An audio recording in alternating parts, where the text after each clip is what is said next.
Bronchopulmonary segments. These are the functional and surgical unit of the lung. They are well-defined anatomical segments aerated by a tertiary or segmental bronchus.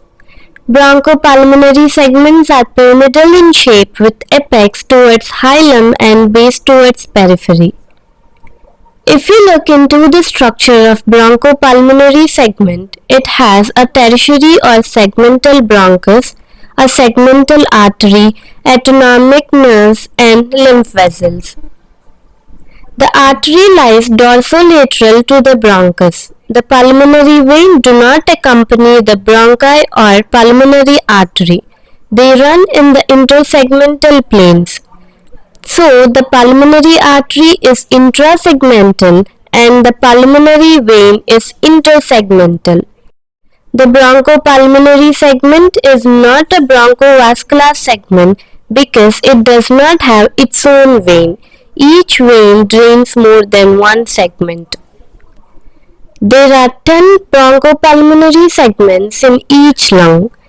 In the right lung, the segments are apical, posterior, anterior, lateral, medial, superior, anterior basal, lateral basal, posterior basal, and medial basal. In the left lung, the segments are apical, anterior, posterior, superior lingular, inferior lingular, superior, anterior basal, lateral basal, posterior basal, and medial basal. At last, we move to the clinical correlations of bronchopulmonary segments. Infections such as tuberculosis or pneumonia may remain confined to a particular segment initially because the bronchopulmonary segments are separated by connective tissue septa. But they can also cross the segmental barrier and involve the adjacent segments.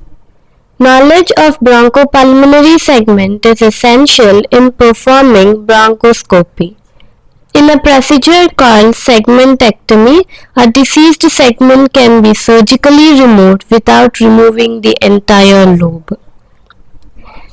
And that wraps up a high-yield overview of the bronchopulmonary segments of the lung.